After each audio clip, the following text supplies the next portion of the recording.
कसम संविधान की और सबे सियासत संविधान की।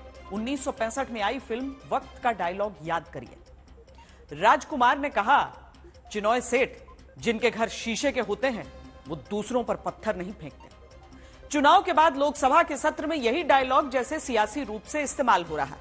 मानो कहा जा रहा है कि जिनकी पार्टी ने आपातकाल लगवाया हो वो दूसरों को संविधान पर पाठ नहीं पढ़ाते। और अंबेडकर जी की देन है। चुनाव में संविधान, इसको बचाना है, इसकी रक्षा करना है। चुनावी नतीजों के बाद संविधान, इसको बचाने का काम हिंदुस्तान के सबसे गरीब लोगों ने किया है। सरकार की शपथ के बाद संविधान।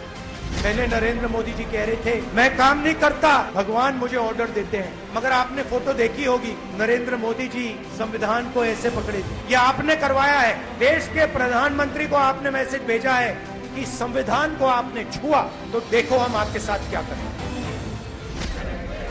18वीं लोकसभा के पहले सत्र की शुरुआत में संविधान।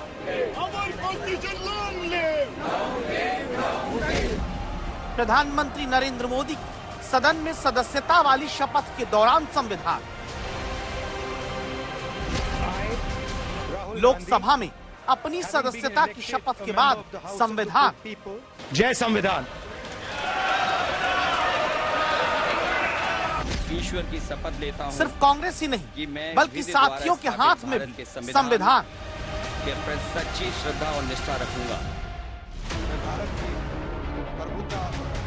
क्या जिस संविधान को देश के नागरिकों ने बनाया, जिस संविधान से देश के नागरिकों के कर्तव्य और अधिकार तय हैं, जिस संविधान की शपथ लेकर सरकार और विपक्ष दोनों को चलना है, उसी संविधान को हाथ में लेकर गढ़े गए सियासी दांव की काट के लिए अब आपातकाल के 50 साल के खिलाफ बीजेपी और सरकार ने मोर्चा खोला है। ये सदन 1975 में देश में आपातकाल इमरजेंसी लगाने के निर्णय की कड़े शब्दों में निंदा करता है। जिस तरीके से विपक्ष ने हंगामा करने का काम किया, विपक्ष क्या समर्थन करता है उस दौर का। आज जो संविधान की सबसे ज्यादा दुहाइयां देती हैं, ये भी जरूरी है कि उनका खुद का ट्रैक रिकॉर्ड वो देखें। एक तरफ संविधान हाथ में लेकर हर घड़ी सरकार के सामने खड़ा विपक्ष और दूसरी तरफ उसी संविधान को कांग्रेस के राज में 1975 में दी गई आपातकाल वाली चोट को याद कराती सरकार। जहां बुधवार को स्पीकर के चुनाव के बाद प्रधानमंत्री नरेंद्र मोदी और नेता विपक्ष के तौर पर राहुल गांधी लोकतांत्रिक परंपरा का निर्वहन करते हुए ओम बिरला को लोकसभा अध्यक्ष के आसन तक आसीन कराने ले जाते हैं। सब इन तस्वीरों को देखकर कहते हैं यही सच्चा लोकतंत्र है। और उसी लोकतंत्र के सदन लोकसभा में कुछ देर बाद आपातकाल के खिलाफ एक निंदा प्रस्ताव आता है। हंगामा विपक्ष की तरफ से मच जाता है, जिसमें इंदिरा गांधी के शासनकाल में देश पर लगाए गए आपातकाल को याद करा के निंदा की जाती है। ये सदन 1975 में देश में आपातकाल इमरजेंसी लगाने के निर्णय की कड़े शब्दों में निंदा करता है।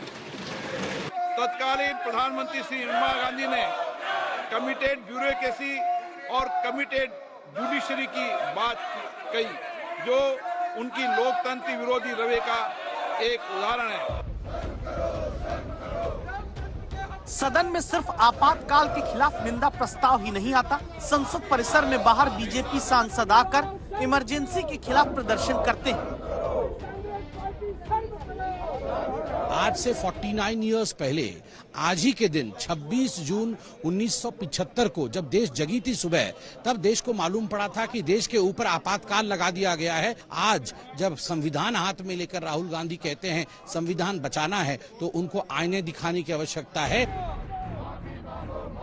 सवाल उठा कि आखिर आपातकाल के 50 साल बाद याद करते हुए इमरजेंसी की निंदा करते हुए इतनी सक्रियता संविधान की रक्षा करने की खुद इसलिए दिखाई जा रही है क्योंकि विपक्ष का संविधान हाथ में लेकर बीजेपी पर संविधान बदल देने का नैरेटिव चुनावी नतीजों में असर कर गया। जहां विपक्ष खासकर कांग्रेस ने पहले संविधान को हाथ में लेकर बीजेपी पर संविधान बदल देने, आरक्षण खत्म कर देने और संवैधानिक संस्थाओं पर कब्जा कर लेने के आरोप लगाए। नतीजा दलितों और पिछड़ों का वोट इंडिया गठबंधन को ज्यादा मिला। आंकड़ा है कि 156 सीट ऐसी है देश में जहां दलित वोट काफी संख्या में और इन 156 सीट में इस बार विपक्षी गठबंधन ने 93, एनडीए ने 57 सीट जीती, तो क्या संविधान दिखाकर विपक्ष का नैरेटिव ऐसा काम कर गया जिसने दलित वोट वाली 156 सीटों में इस बार 2019 के मुकाबले विपक्ष को 53 सीट का फायदा कराया और एनडीए को 34 सीट का नुकसान करा दिया? जय हिंद, जय संविधान। क्या यही वजह है कि संविधान हाथ में लेकर किए गए वार से मिले चुनावी फायदे के बाद संविधान को ही सियासत का औजार विपक्ष ने संसद में भी ऐसा बनाया, जहां इस बात पर जोर देने में इंडिया गठबंधन जुटा है कि लोकतंत्र में देश के संविधान के असली रक्षक अब वही है और जो होगा संविधान से ही होगा। जो भी आपके दिल में भावना है, आपकी समस्याएं हैं, एलओपी के माध्यम से मैं लोकसभा में आपके लिए उठाऊंगा। हिंदुस्तान के गरीब लोग, दलित, आदिवासी, पिछड़े, अल्पसंख्यक, किसान, मजदूर, मैं आपका हूं। संविधान से आपकी रक्षा होती है। जहां भी सरकार ने कॉन्स्टिट्यूशन पर आक्रमण किया, कॉन्स्टिट्यूशन को सप्रेस करने की कोशिश की, वहां पूरे दम से संविधान की हम पूरी तरीके से रक्षा करें। और तब बीजेपी याद कराने में जुटी है कि जिनके घर शीशे के होते हैं, दूसरों के घर पत्थर नहीं फेंकते। देशवासी संकल्प लेंगे कि भारत में फिर कभी कोई ऐसी हिम्मत नहीं करेगा जो 50 साल पहले की गई थी और लोकतंत्र पे काला धब्बा लगा दिया गया था। हम संकल्प करेंगे जीवंत लोकतंत्र का, हम संकल्प करेंगे भारत के संविधान की निर्दिष्ट दिशा के अनुसार जन सामान्य के सपनों को पूरा करना। स्पीकर की कुर्सी पर लगातार दूसरी बार बैठने के बाद ओम बिरला ने आज अपने पहले भाषण में आपातकाल को काला धब्बा बताया। इमरजेंसी के दौरान जान गंवाने वाले लोगों के लिए 2 मिनट का मौन रखवाया। सत्ता पक्ष ने तब मौन रखा, लेकिन विपक्ष ने हंगामा किया। तुरंत विपक्ष की तरफ से कहा गया कि स्पीकर तो बीजेपी के एजेंडे पर चलने लगे। तो फिर विपक्ष के नेता संविधान की याद दिलाते हुए बताने लगे कि इस बार संसद की सूरत बदले। This house represents the voice of India's people. And you, Speaker Sir, are the final arbiter of that voice. Of course, the government has political power, but the opposition also represents the voice of India's people. And this time, the opposition represents significantly more voice of the Indian people than it did last time.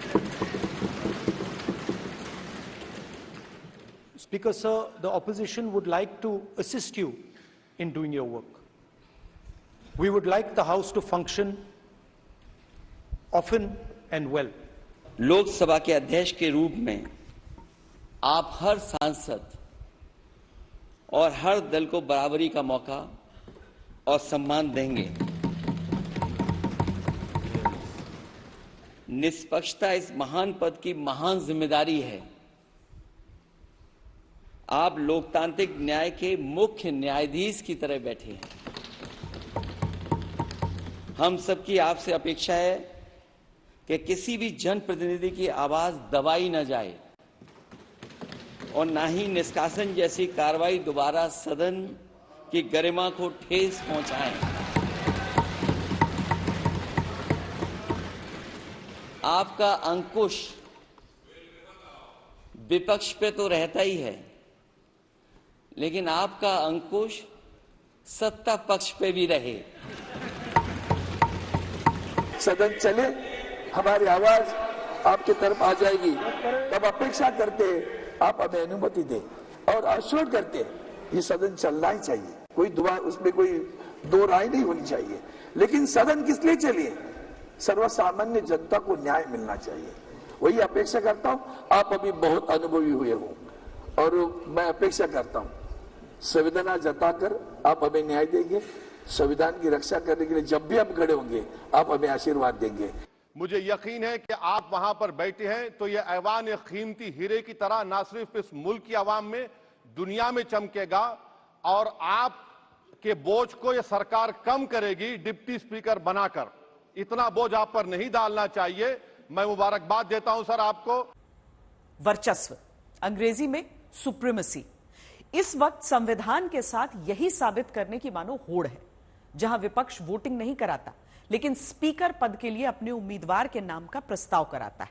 जहां NDA speaker पद के लिए नया चेहरा नहीं खोजती, ओम बिरला पर ही भरोसा रखती है। और ओम बिरला जहां विपक्ष की तरफ से आते शब्द भेदी बाणों के बीच पहले दिन ही बता देते हैं कि झुकने वाले वो भी नहीं है। 17वीं लोकसभा जहां हर साल औसत 55 दिन ही संसद चल पाई, इतिहास में सबसे कम। 17वीं लोकसभा जहां कुल 274 दिन संसद की बैठकें हुई थी, जो कि इतिहास की पूर्ण 5 साल चलने वाली सरकार में सबसे कम रहे। 17वीं लोकसभा जहां 15 में से 11 सेशन समय से पहले अनिश्चित काल के लिए स्थगित कर दिए गए थे। 17वीं लोकसभा जहां 206 सांसद सस्पेंड हुए थे। 2023 के शीतकालीन सत्र में ही 146 सांसद सस्पेंड किए गए थे। 17वीं लोकसभा जहां 35% बिल 1 घंटे से भी कम समय की बहस के दौरान पास हो गए थे। राहुल गांधी, अखिलेश यादव, ओवैसी, सुप्रिया सुले, अरविंद सावंत समेत विपक्ष के कई नेता ने जब स्पीकर ओम बिरला को यह बताना चाहा कि इस बार संसद की सूरत बदलनी चाहिए, और तब विपक्ष से आते तंज के बीच देवर लोकसभा अध्यक्ष ने भी पहले दिन दिखा दी। जब विपक्ष के कई सांसद एक साथ खड़े हुए तो ओम बिरला का ये जवाब बुधवार को सबसे ज्यादा चर्चा में आया। असाउद्दीन ओवैसी जी, एक मिनट बोलना, एक मिनट प्लीज बैठिए, बैठिए। आपको नहीं बुलाया। माननीय सदस्यगण, जब स्पीकर सीट से खड़ा हो जाता है तो मैं माननीय सदस्यों को अवगत कराना चाहता हूं, वो बैठ जाया करें। ये मैं पहली बार कह रहा हूं, मुझे 5 साल कहने का अवसर नहीं मिलना चाहिए। इसी तरह जब हरसिमरत कौर को बोलने का मौका मिला, वो बीजेपी कांग्रेस पर निशाना साधने लगी, तो स्पीकर ने सियासी भाषण बाद में देने को कहा। इधर पहुंचने के लिए समझौते कर बैठी है। भाषण बाद में देना। और सर के कई ऐसे लोग जो काफी समय से एक साइड से यहाँ पे ऐसे ही जब नेशनल कॉन्फ्रेंस के सांसद आगा सैयद रहुल्ला मेहंदी ने अनुच्छेद 370 और मुस्लिम सांसद को आतंकी कहने का मुद्दा उठाया तो ओम बिरला नाराज हो गए, कहा इनको ज्ञान नहीं है। इसी तरह से एक मिनट बैठिए। माननीय सदस्यगण, ये सदन का पहला दिन है। आप बोलते समय क्या टिप्पणी कर रहे हैं उसका ध्यान रखें। इनको ज्ञान नहीं है, उस पर 9.5 घंटे तो डिबेट हुई थी। चलो बैठे।